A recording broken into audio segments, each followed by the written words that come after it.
ভারতের প্রধানমন্ত্রী মোদি, নরেন্দ্র মোদি, আপনি সাবধান হয়ে যান, কারণ বাংলাদেশের তৌহিদি জনতা আপনার বিরুদ্ধে খেপছে এবং অসিরাত গাজওয়াতুলহীন ঘোষণা করে এবং অলরেডি করে দিয়েছে মনে হয়, অর্থাৎ ভারতের হিন্দুদের বিরুদ্ধে জিহাদ ঘোষণা করে আপনাকে খালি গদিচ্যুতি যে করবে তাই না, একেবারে আপনাকে ফাঁসিতে লটকাবে, বুঝছেন।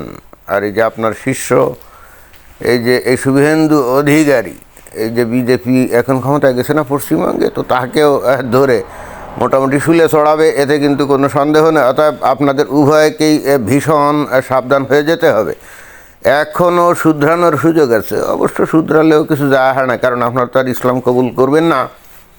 অর্থাৎ শুধরে গেলেই যে আপনাদের বিরুদ্ধে জিহাদ বন্ধ হয়ে যাবে তা না, কারণ নবী সেই 1400 বছর আগে বলে গেছে যে একদিন ভারতের হিন্দুদের বিরুদ্ধে জিহাদ করতে হবে, যেটাকে বলা হয় গাজওয়াতুল হিন্দ। তো যাই হোক, এখন আধুনিক যুগে এসে কথা নেই বার্তা নেই, একটা দেশের বিরুদ্ধে তো জিহাদ বা যুদ্ধ শুরু করা যায় না, একটা অজুহাত লাগে, তাই না? তো অজুহাত কিন্তু বাংলাদেশের তৌহিদি জনতা পেয়ে গেছে। সেটা কি, এই যে পশ্চিমবঙ্গে এই বিজেপি সরকার ক্ষমতা আসার কারণেই সে অজুহাতটা পেয়ে গেছে, সেটা নিয়ে পরে আলাপ করছি। বাট এই অজুহাতে বাংলাদেশের তৌহিদি জনতা কীভাবে খেপে গেছে সেটা আমরা একটু দেখি।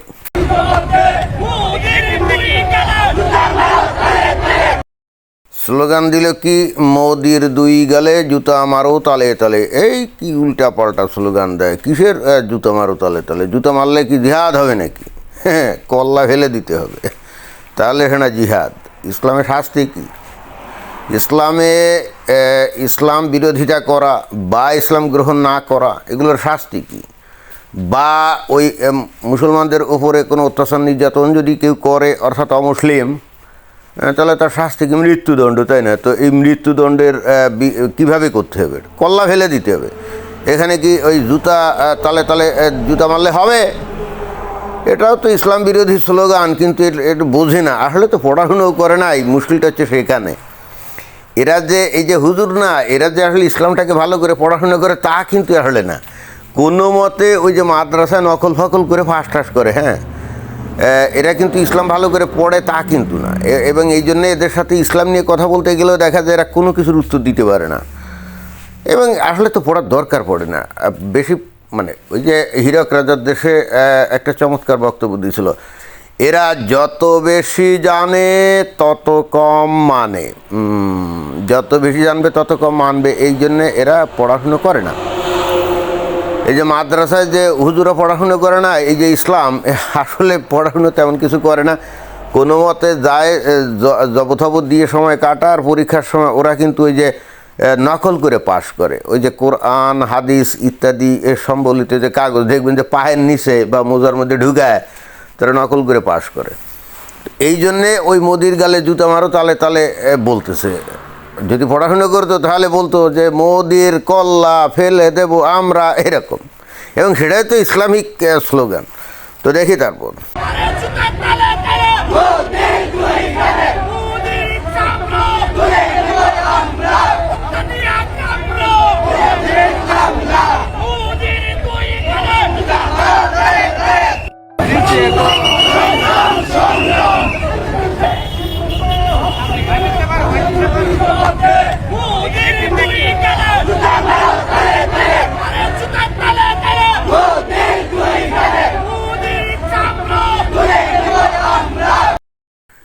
এরপরে স্লোগান দিল কি, মোদির চামড়া তুলে নেব আমরা।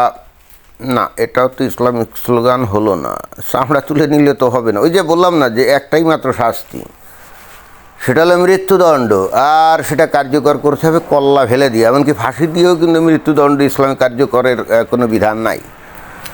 তো যাই হোক, এখানে এই যে এই বাংলাদেশের তৌহিদি জনতা দেখছেন, তৌহিদি জনতা কিন্তু এখন মোদির বিরুদ্ধে স্লোগান দিচ্ছে। বুঝলাম না, এরা তো শুভেন্দু অধিকারীর বিরুদ্ধে স্লোগান দেওয়ার কথা, তাই না?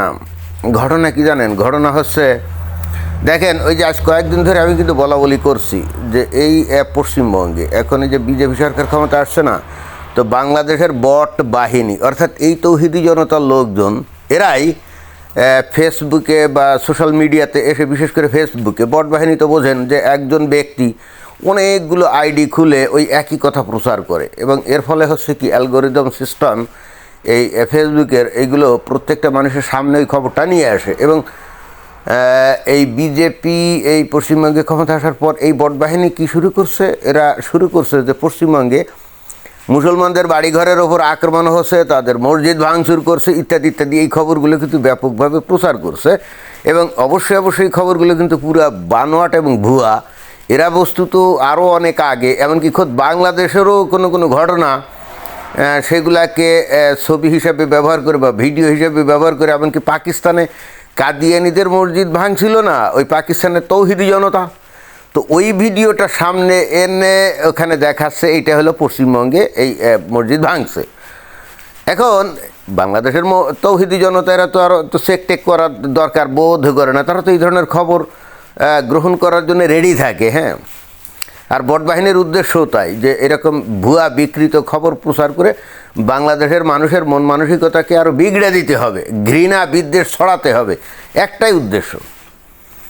এবং এই বট বাহিনী যারা চালায় তারা কিন্তু বেতন পায়, ওই যে জামাত ইসলাম বা শিবির এদের কাছ থেকে কিন্তু বেতন পায়, অর্থাৎ মাসে মাসে তারা মাসোহারা পায় এই ধরনের কোনো একটা মেসেজ বা একটা ন্যারেটিভ তৈরি করার জন্য। এই জন্য তারা খুব ডেডিকেশন সহকারে কাজগুলো করে। তো যাই হোক, এখন সেই বট বাহিনী কিন্তু ভীষণভাবে সক্রিয়, অথচ আমরা বাস্তবে দেখি যে পশ্চিমবঙ্গে কোনো মুসলমানের গায়ে ফুলের টোকাটিও কেউ দেয় নাই, বরং কিছু কিছু লোকের উপরে অত্যাচার হয়েছে আমরা দেখছি, এমন না যে হয়নি, কিন্তু সেগুলো সব হিন্দু। ওই যে তৃণমূল কংগ্রেসের কিছু কিছু নেতার গায়ে মানে হামলা হয়েছে, কিন্তু এগুলো মুসলমান না, হিন্দু, তাই না? এমনকি বিখ্যাত সেই গুন্ডা ওই যে জাহাঙ্গীর খান ওই যে ফলতায়, ওরা কিন্তু এখনও পুলিশ গ্রেপ্তার করে নাই, ওর বিরুদ্ধে নানা রকম গুন্ডামি মাস্তানি এগুলো কিন্তু আছে, ওরা কিন্তু এখনও পুলিশ গ্রেপ্তার করে না, ওর বিরুদ্ধে হয়তো মামলা টামলা হবে, তখন হয়তো গ্রেপ্তার করবে, কিন্তু আসলে বেসিক্যালি মুসলমানদের গায়ে ফুলের টোকাটিও পড়ে নাই। আর দু এক জায়গায় যদি হয়েও থাকে সেটাও কিন্তু ঘটেছে সম্পূর্ণত রাজনৈতিক কারণে, কারণ মমতা বন্দ্যোপাধ্যায় এবং অভিষেক এই দুইজন তো বিশেষ করে এই সংখ্যালঘু সম্প্রদায় মুসলমানদের মধ্য থেকে লোকজন বাছাই করে তাদেরকে গুন্ডা বদমাশ এগুলো বানিয়েছিল, গুন্ডা সন্ত্রাস এগুলো বানিয়েছিল, এবং এরা হিন্দুদের ওপর অত্যাচার নির্যাতন করছে।